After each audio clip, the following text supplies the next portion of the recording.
radio BBC gahuza miryango ivuga irondere kuri metero 19 25 31 na 41 ku mirongo ya FM mu karere k'ibiyaga binini no kuri internet kuri bbcgahuza.com.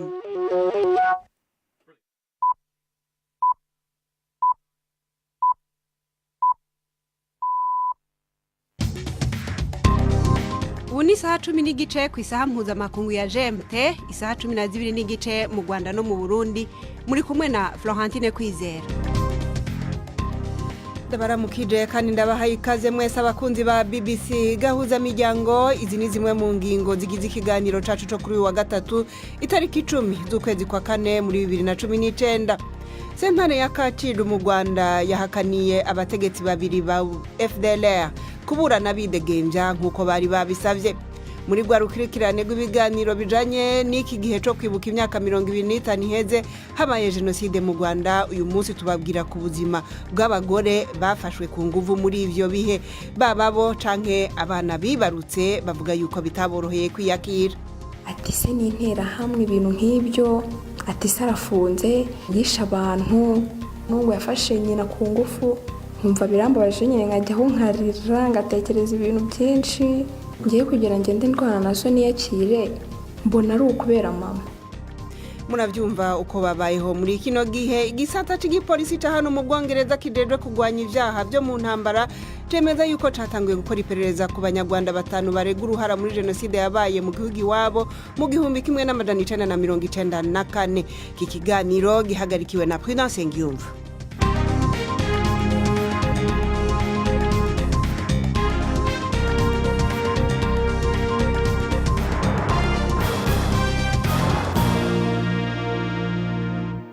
Idonido kuri ivyo vyose ndetse n'ibindi ni mukanya, mubanze mutega amatwi amakuru yo hirya no hino ku isi avugwa hano kuri BBC, mushikizwa na Mark Niyonkuru.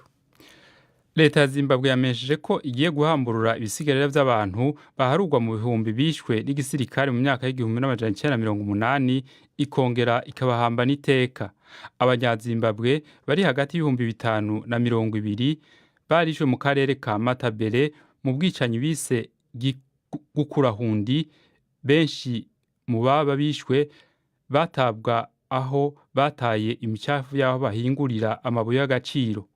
Abapfuye bafatwa nk'abayoboke ba Joshua Nkomo, yari mukeba wahoze atwara Zimbabwe Robert Mugabe.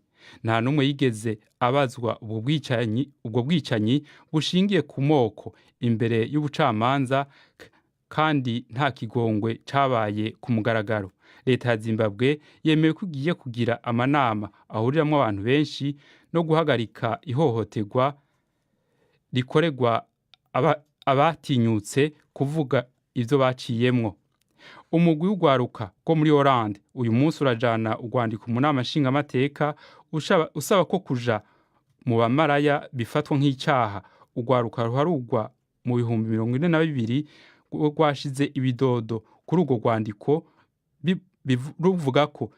bivuga ko iki kibazo kigiye guharirwa n'abanyepolitike muri iki gihugu. Igihugu kiri mu bisanzwe bifise amategeko yorohereza cane abagomba gutanga amafaranga mu kwishura abagurisha ibitsina. Inkuru ya Anna Holigan mushikizwa na Jacques Niyitegeka.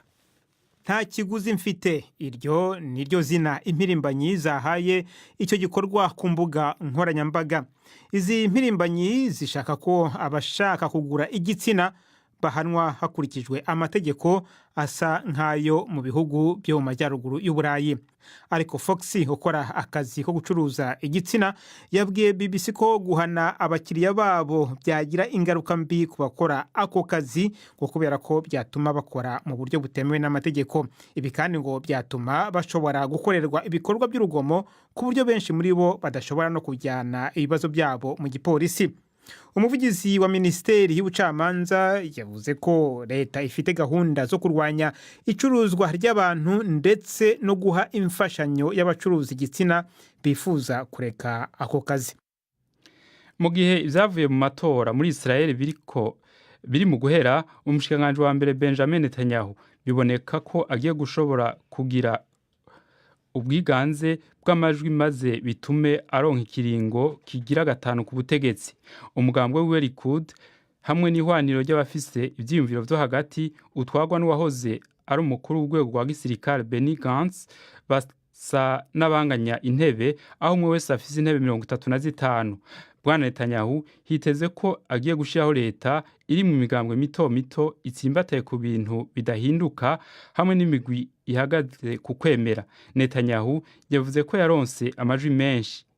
President Trump yamukeje aho yavuze ko intsinzi yiwe ari ikimenyetso c'amahoro. Iyi ni BBC gahuza miryango, mushobora kudukurikira kandi kuri Kisoro FM no kuri Facebook Live. Ikigega mpuzamakungu kiragabisha ko ugucumbagira k'ubutunzi bw'isi kwiyongera kandi ko gushobora kurusha gucumbagira mu myaka mike yiri imbere. Uko kugabishwa kwavuye mu cegeranyo c'isuzuma ry'ubutunzi catangajwe imbere y'uko haba inama y'ico kigega ku rwego rw'abashikiranganji i Washington.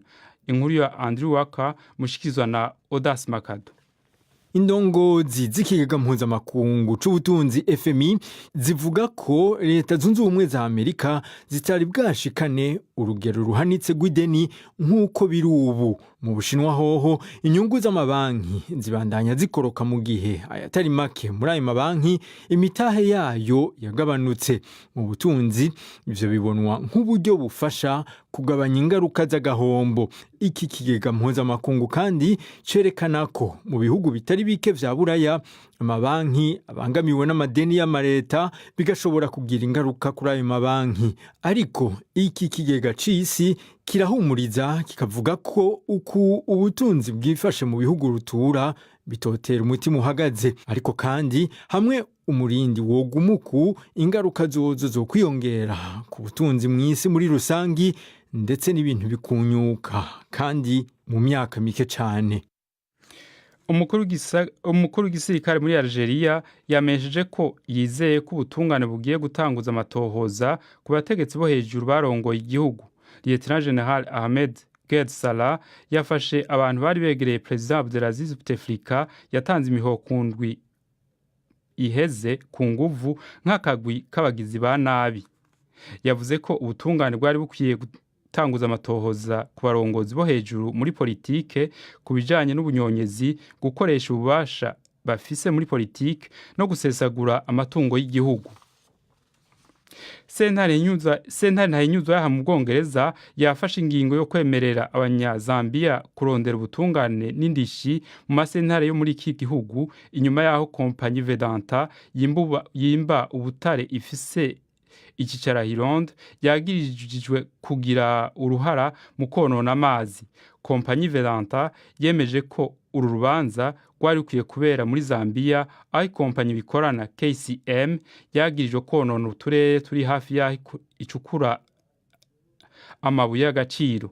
Ikigo giharanira agateka na muntu mu bijanye n'amategeko Leg Day nico caserukiye abantu bashika 1800 bo muri Zambia congera kimesha ko batari kuronka ubutungane muri sentare zo muri Zambia.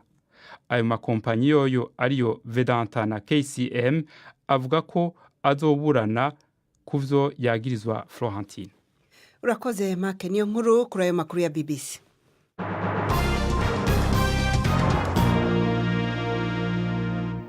Perezida wa Sudani y'Epfo Salva Kiir n'uwo bahanganye Riek Machar bahuriye Vatikano mu mwiherero w'iminsi 2 kugira ngo biyunge ndetse basangire n'igisabisho. Aya makuru y'umwiherero wabo yatangaje benshi na cane abazi ukwinubana kwa hitiye hagati yabo. Iyi ni intambwe ya diplomasi bayobowemwo na Papa Francis hamwe n'umuyobozi w'ishengero rya Anglikane Musenyeri mukuru wa Canterbury Justin Welby. Inkuru ya Martin Bashir mwishikizwa na Ari Yusufu Mugenzi. Mu kugerageza guha ingufu amasezerano y'amahoro ajegajega ya Sudani y'Epfo yashyizweho umukono mu kwezi kwa 9 umwaka ushize. Abayobozi b'abaporoso n'abanyagatolika ku isi batumiye i Roma abayobozi ba Sudani y'Epfo. Undi uri bube ari muri iyo nama ni Revera John Chalmers wigeze kuba umuhuza muri kiliziya ya Presbyterian yo muri Scotland. John Garang na Salva Kiir barahurira mu mwiherero ugendera mu kwemera Imana ubera mu nzu y'abashitsi ya Vatikani Santa Marta aho Papa Francis atuye. Mu mwaka w'ibihumbi 2013 abo bagabo babiri basubiranyemo bituma haduka imirwano yahitanye abantu 400,000. Vatikani yavuze ko iyo nama yabo ari umwanya wo gutekereza no gusenga ku bantu bafite inshingano yo gukorera igihe kiri imbere baharanira amahoro n'uburumbuke bw'abaturage ba Sudani y'Epfo. Umubonano wabo uragendera ku biganiro no gusenga. Kuwa gatatu impande zombi zizasangira ifunguro rya nimugoroba. Kuwa kane nyuma saa sita Musenyeri mukuru wa Canterbury azigisha ijambo ry'Imana maze akurikirwe na Papa Francis uzatanga inyigisho zijyana no guharanira amahoro. Abari muri iyo nama bazahabwa Bibiliya zashyizweho umukono n'abayobozi b'amadini ziriho ubutumwa buvuga ngo mushakishe ikibahuza mutsinde ikibatandukanya. Yari inkuru ya Martin Bashir. Sentare nkuru ya hano mu Bwongereza yategetse yuko umugwi w'Abanyazambiya bashobora kurega ishirahamwe ry'Abongereza ryimba ubutare Vedanta basaba indishi. Abo banyagihugu ba Zambia bakaba barega Vedanta ko irindi shirahamwe bakorana ricukura ubutare bw'umuringa muri Zambia ryabateje ibibazo bifatiye ku guhumanya amazi mu karere kabo. Inkuru ya Russell Padmore mwishikizwa na Prudence Ngiyumva. Itsinda ry'Abanyazambiya 1826 rimaze imyaka myinshi riharanira uburenganzira bwo kuregera indishyi z'akababaro mu nkiko z'Ubwongereza.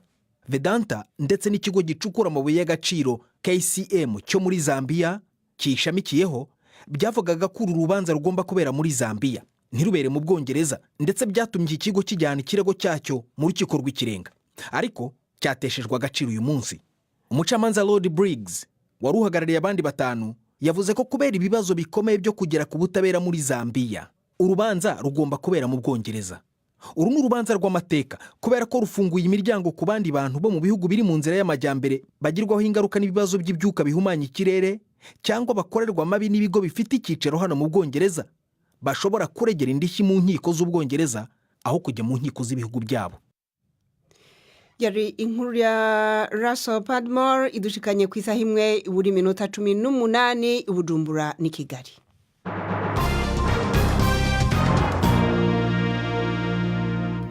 Turakomeza n'ibiganiro vya BBC gahuza miryango tuje mu karere mu Rwanda ho sentare ya Kacyiru mu mujyi wa Kigali yategetse yuko abayobozi babiri b'umutwe wa FDLR bakomeza kuburana bapfunze. Impamvu ngo nuko kubera ko batoroka ubutungane mu gihe boba barekuwe vy'agateganyo.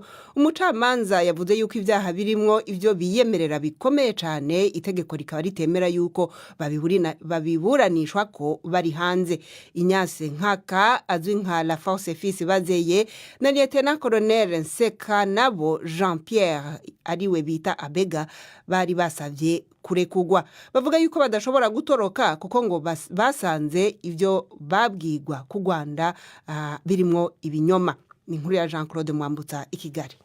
Atangaza icyemezo kibagumisha muri gereza, umucamanza yavuze ko Inyase Nkaka wakunze kumvikana ku mazina ya La Forge Bazeye yiyemereye ko yari umuvugizi w'umutwe wa FDLR. We yemeye ko yasohoye amatangazo menshi ndetse agatanga n'ibiganiro ku maradiyo avuga nabi ubutegetsi bw'u Rwanda. Mu makuru yatanze harimo yavugaga ibitero umutwe wa FDLR wagabye ku Rwanda kandi ngo bikaba byarahitanye abasivili benshi. Gusa Bazeye avuga ko atari umusirikare, ko amakuru yatangaje ku bitero yabaga yahawe n'abamukuriye mu ishyaka, bityo akaba atabazwa ubwicanyi. Mu mishyikirano ivugwa yagiranye n'abayobozi b'umutwe wa RNC i Kampala, Nkaka yemera ko yabaye koko, ariko ngo yari yagiye mu butumwa yoherejwemo n'abamukuriye. Umucamanza asanga ibi byaha bikomeye, ko nta cyizere gihari ko atatoroka mu gihe yaba arekuwe by'agateganyo. Lieutenant Colonel Nseka nabo Jean Pierre wakunze kumvikana nka Abega yemereye urukiko ko yarashinzwe iperereza mu mutwe wa FDLR. Yemeye ko bimwe mu bitero byagabwaga ku Rwanda yabaga bizi, ariko ko nta ruhare yabigizemo kuko atajyaga ku rugamba. Uyu nawe ngo yemeye ko yagiye i Kampala mu butumwa agahura n'intumwa za RNC, ariko ngo yabikoze ku mabwiriza y'abamukuriye. Umucamanza yavuze ko ibi byaha yiyemerera bikomeye bitamwemerera kurekurwa by'agateganyo. Ubwo abagabo bombi bagezwaga imbere y'urukiko bari basabye kurekurwa ndetse bagasubizwa mu buzima busanzwe nk'uko bikorerwa abandi bitandukanije n'umutwe wa FDLR. gusa umucamanza yavuze ko aba bataje ku bushake bwabo bikaba nta gihamya gihari ko batasubira mu ishyamba mu gihe baba barekuwe. Mu kwezi kwa mbere rwagati nibwo abagabo bombi bagejejwe mu Rwanda batanzwe n'ubutegetsi bwa Repubulika ya Demokarasi ya Kongo. U Rwanda rwabanje guhakana ko rubafite ndetse n'aho rubyemereye rukomeza kugira ibanga aho baherereye. Ubutegetsi bw'u Rwanda bwavuze ko bwabonye amakuru menshi bwahawe n'abo batawe muri yombi. Ifatwa ryabo ryakurikiwe n'amagambo akarishye yavuzwe n'ubutegetsi bw'u Rwanda burega Uganda gushaka guhirika ubutegetsi bwa Paul Kagame. Nubwo nta mutegetsi wabyeruye ku mugaragaro, birashoboka ko iyi nama ya Kampala yahuje abarwanya u Rwanda yaba yarabaye intandaro y'izamba ry'umubano hagati ya Kampala na Kigali. Jean-Claude Mwambutsa, BBC Gahuza Miryango, i Kigali. Turakomeza n'amakuru y'ubutungane ku banyarwanda ariko tuyafatiye hano mu Bwongereza. Ishami ry'igipolisi cy'Ubwongereza rishinzwe kugwanya iterabwoba rivuga yuko ririko rirakora iperereza ku banyarwanda batatu baba hano muri kino gihugu bakekwa ku ibyaha byo mu ntambara byakozwe muri jenoside yabaye mu Rwanda mu 1994. Abagabo barondegwa na leta y'u Rwanda bakaba barigeze kuregwa muri sentare bagwanya ko borungikwa kuburanira mu Rwanda kuko ngo babona yuko badashobora kuhabonera ubutungane bwuzuye. Reka iyi nkuru tuyibaze ari Yusufu Mugenzi. Itangazo twahawe na polisi riravuga ko ishami rishinzwe gukurikirana abakoze ibyaha byo mu ntambara ryatangiye gukora iperereza ku bantu batanu batuye mu Bwongereza baregwa ibyaha bya jenoside bakoze mu Rwanda muri 1994 imaze kwakira ubusabe bwa leta y'u Rwanda mu mwaka ushize. Iryo tangazo riravuga ko polisi imaze gusuzuma izo nyandiko kandi abashinzwe iperereza bagiye kubikurikirana mu Rwanda. Iryo tangazo riravuga ko kubera ko ari akazi gakomeye iryo perereza rishobora kuzamara igihe kirekire. Icyo kibazo cyanavugiwe mu nama nshingaamategeko y'Ubwongereza. Ikigera cya minisitiri ushinzwe umutekano Ben Wallace yavuze ko iryo perereza rishobora kuzamara hagati y'imyaka 3 n'5. Abaregwa aribo Vincent Brown uzwi no ku izina rya Vincent Bajinya, Celestin Ugirashebuja, Charles Munyaneza na Emmanuel Nteziryayo barahakana ibyo baregwa. Uwunganira Brown yaduhaye inyandiko yemeza ko we n'uwo yunganira bazi ko polisi irimo gukora iperereza rishobora kuzavamo icyemezo cyo kuburanishirizwa mu Bwongereza. Yavuze ko ari nta bindi bisobanuro bashobora gutanga kubera ko iperereza rikomeje. Urubanza rw'abo bagabo rwatangiye mu mwaka wa 2006 barwanya icyemezo cya leta y'Ubwongereza cyo kubohereza mu Rwanda. Bakomeje kuvuga ko badafite icyizere ubucamanza bwo mu Rwanda. Baravuga ko biteguye kuburanira mu Bwongereza. Muri bya biganiro twabateguriye muri yindwi yo kwibuka imyaka 25 jenoside ibaye mu Rwanda, uyu munsi turaraba ubuzima bw'abana bavutse ku bavyeyi bafashwe ku nguvu bibaviramwo kubatera inda. Bamwe muri abo bahisemwo kuzikuramwo, abandi baravyaye. Abana bavutse ubu bari mu rugero rw'imyaka nka 24. Mu gushaka kumenya uburyo babayeho n'ukuntu babanye n'abandi banyarwanda, umunyamakuru wacu Yves Bucana yavuganye n'umuvyeyi yafashwe ku nguvu ndetse n'umwana wiwe, bemeye kuvugana nawe ariko batavuze amazina yabo canke aho baherereye. Umuvyeyi yatanguye amubwira agahinda yatewe n'ibyamubaye ko muri uwo mwaka wa 1994.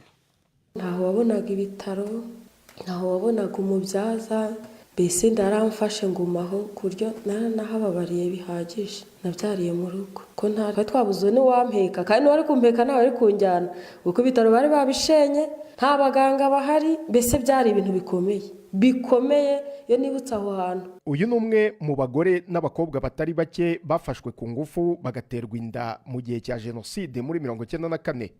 Ubu abana babyaye bari mu kigero cy'imyaka 24. Ntiyashatse ko tuvuga izina rye naho abarizwa. Mama arambwira tumva sinjya guhamagara musaza wanjye babishe, icara mu nzu nusanga uruta bapfuye upfe cyangwa urorere, nibwo Imana nibishaka urabyara cyangwa ntubyare. Hari bamwe bahisemo gukuramo izo nda, abandi baremera barazibyara. Yabwiye BBC ko amahitamo atari yoroshye cyane ko kubyakira atari ibya buri wese. Numva nanjye nkajya numva bavuga ko hari abashobora kuzikuramo, baravuga ati umuntu uzikuye baratewe inda agerageze akuntu yakwegera, ariko ngiye ngira ubwoba ko numvaga ko umuntu akuramo inda agashobora gupfa. Mpebera urwaje ndamubyara ndamurera ndamwosa. Hanyuma nyine umuntu yanakwibaza ate se wumvaga umukunze wamwakiriye gute? byarangoye pe si kukubeshya ariko uko agenda akura nyine ubona ko nawe nta handi yaba ari we wamubyaye, ariko bigenda biza nyine ukagenda ugerageza kumwereka ko ari umwana wawe. njye bundi sinabashaga kubivuga, ubu mbivuze ubu uko najyaga kubivuga sinyimenya aho ndi ko nagiye njya mu bitaro kenshi kubera ihungabana, ariko ubu ngubu baduvuye ihungabana batuganirije kubyakira. uyu mugore yaje gushaka umugabo asiga umwana kwa nyirakuru, gusa ngo ageze mu mashuri yisumbuye yaje kumuganiriza amusobanurira uburyo yavutsemo. uyu mukobwa nawe twaraganiriye ambwira ingaruka ahura nazo zituruka ku mateka ye n'uburyo agerageza kubyakira. hari nk'igihe abantu bambwiraga ati bakambona wenda turiya n'umwana wa runaka, ati se n'interahamwe ibintu nk'ibyo, ati se arafunze yishe abantu n'ubwo yafashe nyina ku ngufu. nkumva birambabaje nyine nkajyaho nkarira ngatekereza ibintu byinshi ngiye kugira ngende ndwana nazo niyakire. mbona ari ukubera mama yakunda kunganiriza akambwira ati jya wihangana, ninjye papa wawe ninjye mama wawe, ikintu cyose nkeneye akakimpa, akamfasha nyine mu buzima. n'amahugurwa nagiyemo bakadufasha kwiyubaka batuganiriza, bamfasha kwegerana n'abandi, turaganira turahura. abana bakakubwira ati nyine nanjye navutse gutya, kandi bakakubwira ati nanjye narize ubu nararangije ndi umukobwa ungana gutya, ukumva nturi wenyine. mama we yambwiye ko uwamufashe ku ngufu mu gihe cya jenoside yafunzwe ariko akaba yararangije igihano. tuvuge nk'uyu mukobwa wawe agize ibirori ko wambwiye kose yafunguwe, mushobora kuba mwamutumira ukaba wakwicarana nawe? umva si ukukubeshya, njye sinakwicarana nawe ngo twicarane n'uwamubyaye, oya ntibibaho. erega buryo umuntu yagukoreye ikosa ringana gutyo ntanakwegere ngo agusabe imbabazi kugira ngo umutima wawe ubohoke si vuba. none aramutse agusabye imbabazi ubu wazimuha?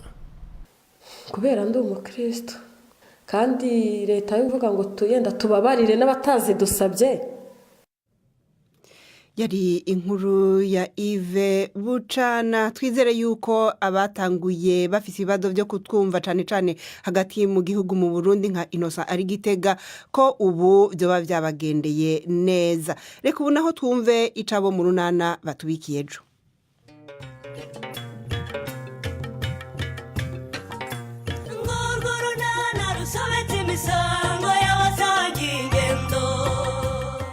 mu kiganiro runana cyo kuri uyu wa kane twabateguriye iri buntuma w'abahisi n'abagenzi, ariko rwose nayo ifite akazi kenshi kandi sinari kugasiga ngo nzi. ubu rero rwose nibwo mbonye umwanya.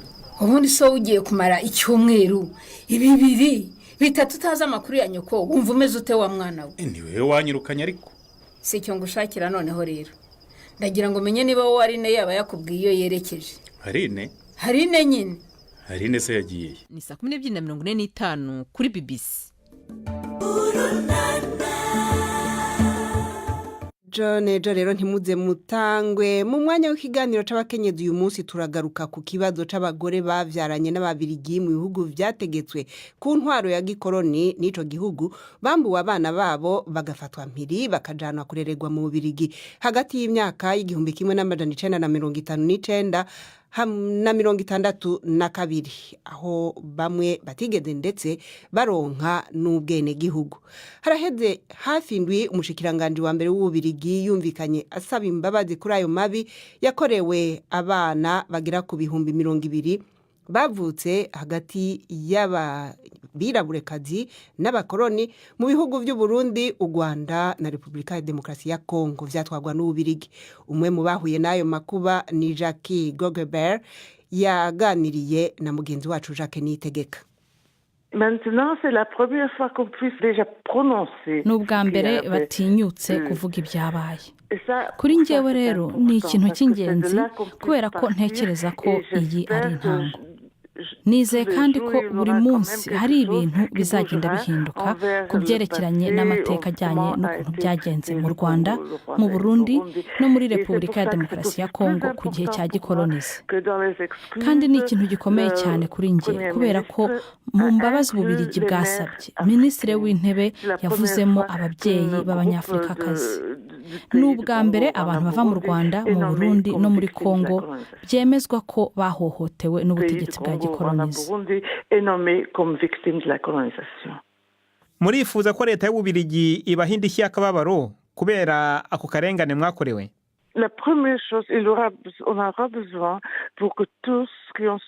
Ikintu cya mbere dusaba ni uko abantu bose barebwa n'izi mbabazi bashobora kubona amadosiye yabo.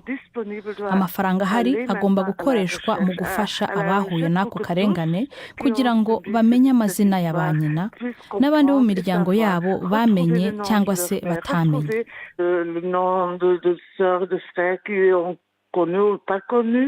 Wari ufite imyaka ingahe igihe wageraga mu Bubiligi? Hanyuma umaze kuhagera warezwe nande? Moi je suis arrivée ici à 3 ans. Njyewe nageze hano mfite imyaka 3 ariko ntibyari bimeze kimwe kuri twese. Njyewe banshyize mu muryango washakaga umwana kubera ko umumama waho yari yaratakaje abandi benshi kandi akaba ataragishoboye kubyara.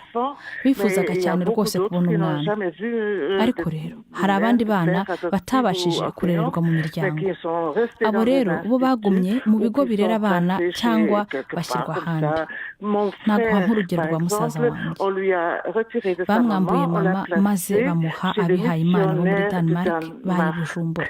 Nuko rero ahaba nk'umuboyi w'imyaka 6 maze mu nyuma bamujyana muri Denmark kugira ngo arererwe mu kigo cyita ku bana.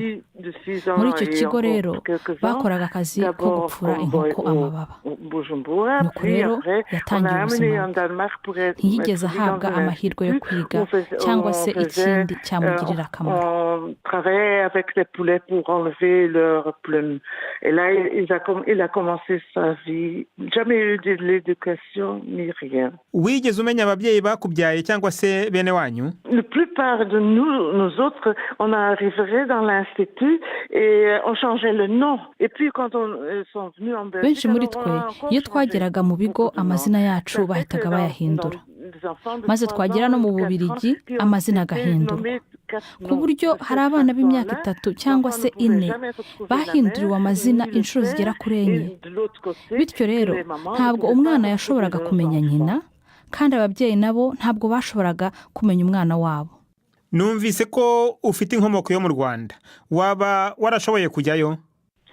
Oui, j'ai fait ça quand j'avais 21 ans. Nagiyeyo igihe nari mfite imyaka 21. Nari mfite amafaranga make. Amafaranga yanjye ya mbere nayakoresheje kujya gushaka mama. Rwose nagiye, ariko ninjye wakoze ikosa rikomeye icyo gihe kubera ko nagiye baranyujuje mu mutwe ibintu byinshi. Nk'urugero bari baratubwiye ko ababyeyi batubyaye bari indaya cyangwa se abagore batishoboye. Hanyuma rero nabonye mama, njyewe natekerezaga ko wenda koko ari indaya cyangwa se atishoboye, kandi bari baramburiye ngo nzitonde kubera ko abagore bose b'Abanyafurikakazi iyo bakubonye bagerageza kukuvanamo amafaranga. Ibyo rero nibyo byari bindi mu mutwe, nibaza ngo aransaba amafaranga. Ntabwo nabashije kugirira icyizere uwo muntu nabonye, nta nubwo icyo gihe natekereje ko ari mama, ariko rwose yari mama wanjye. Mu nyuma rero habaye jenoside, none ntakiriho, ntabwo rero ndishoboye kubikosora. Yari inkuru y'ubuzima bwa Jackie, umwe mu bana bavutse ku bakoloni b'Ababiligi yagiye mu gihugu cy'Ububirigi afise imyaka 3. yaganira na Jacques Niyitegeka. Ndabona Mark niyo nkuru agarutse muri studio imbere yo ko tubasezera abacire ku mayange amakuru yo hirya no hino. umugwi ugwaruka rwo muri Hollande uyu munsi urajana urwandiko mu nama nshingamateka usaba ko kuja mu bamaraya bifatwa nk'icyaha. Urwaruka ruharugwa mu bihumbi 42 rwashize ibidodo kuri urwo rwandiko bivuga ko iki kibazo kigiye guharirwa n'abanyepolitike muri iki gihugu, igihugu kiri mu bisanzwe bifise amategeko yorohereza cane abagomba gutanga amafaranga mu kwishura abagurisha ibitsina. Umukuru w'igisirikare muri Algeria yamenyesheje ko yizeye ko ubutungane bugiye gutanguza amatohoza ku bategetsi bo hejuru barongoye igihugu. Florentine urakoze Marc niyo nkuru. Naha rero dusorera ikiganiro cacu cyo kuri uyu mugoroba cari gihagarikiwe na Prudence Ngiyumva, jewe mwumva na Florentine Kwizera. Tubashimire mwese abahisemo BBC gahuza miryango. Tubibutse yuko mushobora kongera kumva aya makuru ku rubuga rwacu kuri bbc gahuza.com.